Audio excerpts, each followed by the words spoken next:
Vocês já leram algum livro esperançoso? Dificilmente a gente vê um livro assim por aí, um livro otimista, um livro vibrante e que deixa a gente com fé na humanidade novamente, né? A gente restaura a fé depois que termina a leitura. Eu gosto quando isso acontece porque realmente é uma exceção na literatura, pelo menos na literatura que eu leio, e dessa vez, por ser um livro assim, eu decidi trazer uma resenha aqui para o canal para tentar renovar a fé na humanidade de todo mundo que me segue por aqui. Então hoje a gente vai conversar sobre esse livro tão bonito, tão vibrante, que é O Dia em que a Poesia Derrotou um Ditador, do Antônio Skármeta.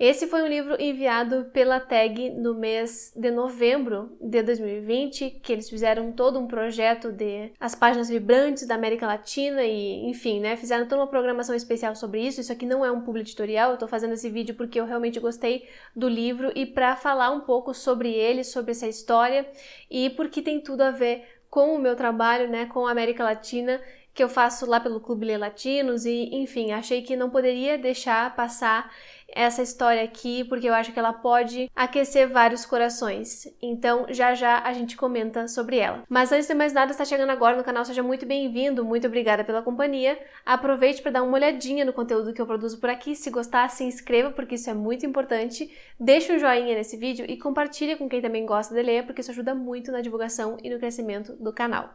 Por que eu escolhi falar sobre esse livro? Primeiro porque é chileno e eu tento promover a literatura latino-americana aqui no canal, acho que vocês já devem ter percebido. Segundo, porque esse tom de esperança me comoveu realmente. A gente sabe que tem sido anos difíceis esses últimos aqui no Brasil, especialmente 2020, com a questão da pandemia que acabou afetando milhares e milhares de brasileiros, por uma questão de, enfim, incapacidade do governo. E isso agravou a situação ainda mais, né, para todos os brasileiros. E a gente acaba se desestimulando muito ao longo do ano por conta disso, mas de alguma forma a literatura traz esse conforto pra gente. A literatura é uma coisa, uma arte na qual a gente se agarra e se nutre, né, para poder continuar existindo. A arte sempre tem essa coisa com a gente, né? A gente faz com que a gente se sinta um pouco mais vivo realmente. E então, com esse livro aqui, que tem um cunho diretamente otimista, né? Que ele fala sobre o plebiscito do não no Chile, que aconteceu em 1988, a gente consegue sentir isso de novo, a gente consegue sentir esse ânimo de que as coisas sim podem mudar. E eu acho que todo mundo precisa ler um livro desses em algum ponto da vida, especialmente agora, em 2020. Então, 2020, 2021 é um bom momento para se ler esse livro e ficar com essa sensação boa de que as coisas ruins também vão acabar, né? Que são ciclos que a gente passa, são ciclos terríveis muitas vezes, mas que a gente consegue fazer a mudança. E tô falando várias coisas, mas ainda não entrei no enredo, né? Já falei pra vocês que esse livro aqui fala do plebiscito do não, que aconteceu em 88, mas eu não falei quem é o narrador, né? O narrador é o Nico, um jovem de 17 anos, que tá contando ali a história da sua vida no meio da ditadura militar e quando seu pai é sequestrado pelo regime. Ele é professor de filosofia, né? Então, ele já imaginava que isso pudesse acontecer e ele preparou o filho para qualquer cenário que acontecesse assim, né? Se ele fosse sequestrado, se ele sumisse, o filho deveria ter algumas coisas a fazer para poder seguir a sua vida, né? Então, eles já estavam mais ou menos suspeitando como qualquer artista, qualquer professor, qualquer pessoa preocupada com arte estava, né, nesse período. A gente sabe o que as ditaduras fazem, né, nesse sentido de acabar com qualquer tipo de fomento ao pensamento livre. Então, professores eram uma das figuras mais caçadas, né, nesses casos. O pai do Nico, então, logo no começo da narrativa, é sequestrado, tá no meio de uma aula, e vão lá e tiram ele do colégio, e o filho precisa começar a lidar com aqueles trâmites que ele tinha sido preparado antes. E ele se vê sozinho, um jovem de 17 anos que não é criança, mas também não é um adulto necessariamente, e que tá ali tentando viver, mesmo com aquele medo e com a preocupação de que o seu pai jamais voltasse. Então a gente vê o cotidiano do Nico, que vai perdendo a vontade de assistir às aulas, ele vai se distanciando de várias coisas. Ele tem uma namorada, a Patrícia, que é filha de um jornalista que também tá ali com ele, mas que, enfim, passa por seus outros problemas. Eles têm um professor em comum, um professor de inglês, que é caçado e assassinado brutalmente, e isso vai afetando todos eles. A juventude e a sociedade em geral está muito desacreditada de que alguma coisa possa mudar, e isso no começo do livro é muito forte.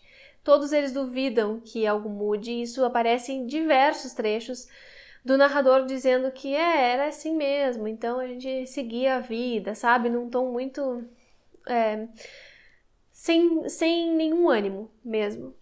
Mas à medida que isso vai passando e que se abre essa possibilidade do plebiscito, a história volta a crescer e meio que começa uma animação. A princípio ninguém acredita que esse não pode realmente acontecer, porque outros plebiscitos já haviam sido fraudados anteriormente pelo Pinochet, né, que é o ditador, e eles não estavam com muita fé, mas acontece que 17 partidos se juntam para fazer essa campanha, celebridades internacionais também se juntam para fazer essa campanha do não, né? E, enfim, acabam conseguindo fazer um programa muito interessante que contagia as pessoas. Parece que as pessoas estavam sedentas de arte, de alegria, e eles fazem uma campanha, então, toda baseada na alegria.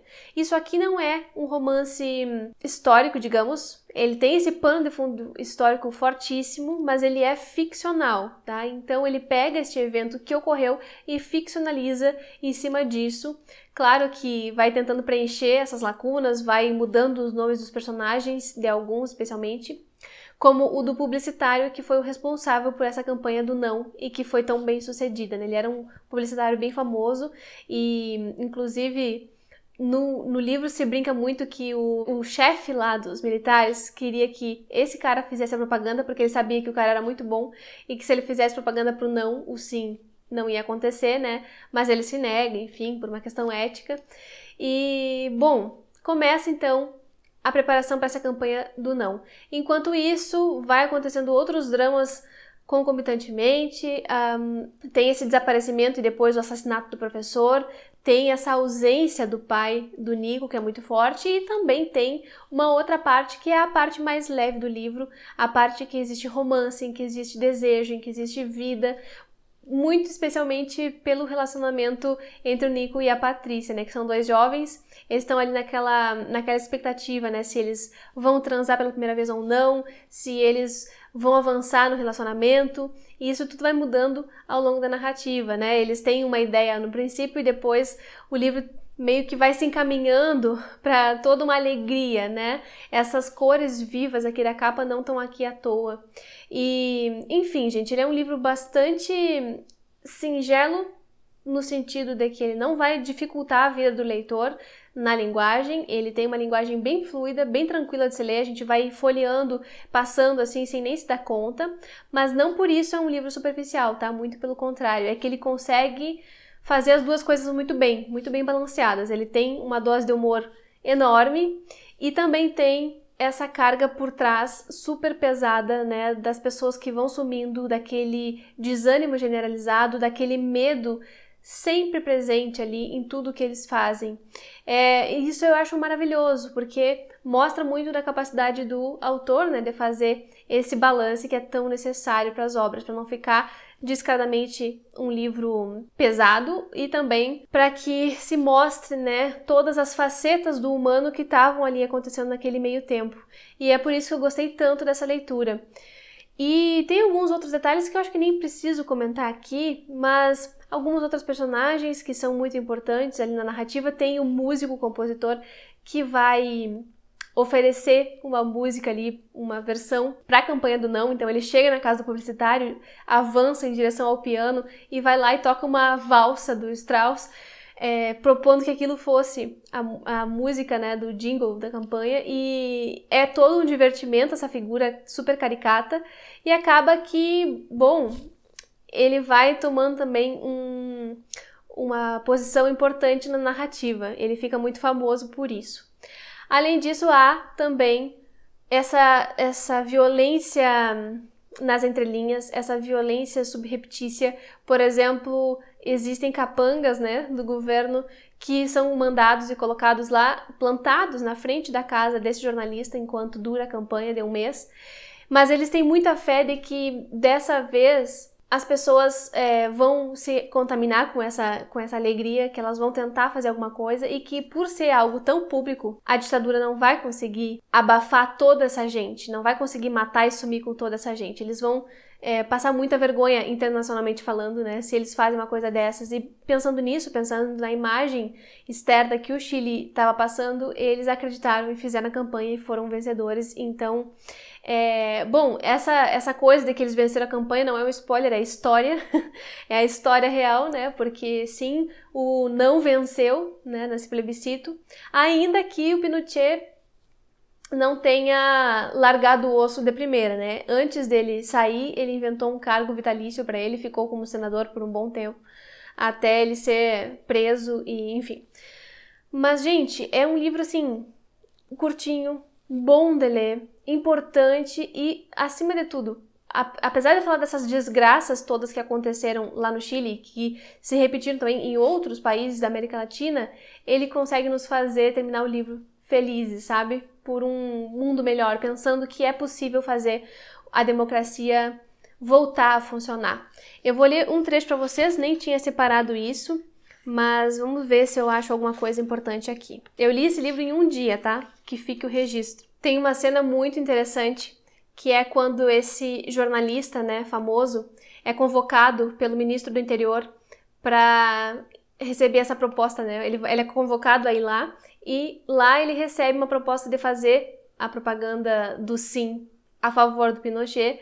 E enquanto ele está na sala, ele diz o seguinte: o fato de estar discutindo com o ministro do interior começava a lhe conferir inesperado aplomb. Se a qualquer momento fossem matá-lo ou torturá-lo, tanto fazia o que dissesse. Uma espécie de veloz dignidade suicida encheu sua boca antes do pensamento. Perdoe-me se lhe dei essa impressão, ministro. É que as pessoas pensam pior quando um plebiscito não conta com partidos legais que tenham representantes nas mesas de votação, quando os votos são contados apenas por funcionários do governo, quando não há tribunal para regulamentar as eleições e quando não se permite uma imprensa independente para publicar a opção contrária à dos senhores. Mas, afora esses pequenos detalhes, o plebiscito vencido por Pinochet deve ter sido limpo, sim. Ele é super irônico, ele é super bem humorado. E eu acho que essa é uma habilidade que a gente precisa destacar. E tem todo um paralelismo interessante que é sobre o relacionamento do Nico com a Patrícia, né? Porque à medida que as coisas vão avançando e a esperança vai voltando, eles vão tomando iniciativas em relação àquele namoro, né? E isso vai crescendo. É bem bonito, é ingênuo, assim, é interessante ver como as pessoas de 17 anos raciocinam sobre isso, né? Mas eu achei muito bonito. E há quem diga que é problemático a representação feminina nesse livro. Gente, sinceramente, eu achei que pudesse ser pior, assim, eu achei que pudesse ser um guri super machista, um guri horroroso que falasse barbaridades, mas, a meu ver, ele não tem essas características violentas. Ele faz uma certa comparação entre as meninas, né? Tem a Patrícia, namorada dele, que tem determinada constituição física, e tem uma amiga dela que tem uma outra constituição física, que é maior, que tem mais volume de seios, de bunda, enfim. E ele fala sobre isso, mas ele é respeitoso com as duas personagens. Então ele meio que descreve elas, mas ele não diz aquela é melhor, aquela é, sei lá, gostosa, essa outra é feia. Ele não usa isso. Então, pra mim, não foi desrespeitoso e eu não acho que seja prejudicial na constituição do personagem, inclusive porque esse tipo de comparação acontece, né? E é um traço de verossimilhança do personagem. Não me incomodou e, inclusive, achei muito bonita a relação dele com a própria Patrícia. Enfim, é só pra não deixar passar batido, porque às vezes alguém pode comentar isso aí nos comentários e eu não queria deixar não dito, né? Enfim, quando também acontece da primeira aparição da propaganda na TV, todas as pessoas se contagiam, né? Pelo menos aqui no livro. E aí, no dia seguinte, quando as pessoas estão ali na rua transitando, fica a sensação no ar de que todo mundo tá sabendo do que tá acontecendo e que eles se conhecem e que as pessoas estão compartilhando aquele momento. E aí ele fala andando no metrô. Fiz muitas vezes esse trajeto, mas hoje há alguma coisa estranha no ar. Embora faça calor e estejamos apinhados, ninguém parece se aborrecer com a aglomeração. As pessoas se cumprimentam, afastam-se para abrir espaço e permitir a entrada de um novo passageiro. Parecem relaxadas, há algo de malicioso nos olhares. Conversam, não vejo ninguém com o olhar cravado nos próprios sapatos. Um grupo de mulheres vestidas com o uniforme de supermercado está sorrindo, embora não converse, e essa esperança ela é muito clara nesse período todo aqui. Enfim, é um livro gostoso de ler, fácil de ler, bom, e eu espero mesmo que ele esteja disponível aí em seguida no mercado para vocês lerem, porque é muito bom. Deve ter edições antigas desse livro aqui no Brasil, mas enfim. Tem também um outro livro desse autor que é muito famoso, O Carteiro e o Poeta, que é sobre o Neruda, né, uma possível conversa do Neruda com o seu carteiro e dando dicas de amor assim para ele, que eu tô bem curiosa para ler e vou procurar depois para ver onde é que se encontra esse livro. E é isso, gente. Gostei demais dessa experiência, assim, de verdade. Fazia muito tempo que um livro da TAG não trazia latino-americanos, né? Eu lembro do ano passado, 2019, foi o livro do Mário Benedetti, que eu amei, que também falava de ditadura, e agora esse, pelo que eu me lembro, assim, rapidamente de cabeça. E os dois são leituras que eu amo demais e por isso recomendo aqui. Se você tiver interesse em assinar a TAG, eu tenho um cupomzinho de desconto que dá 30% de desconto, mais ou menos uns R$18. E aí vocês podem ver aqui embaixo no box da descrição, tá aparecendo aqui para vocês.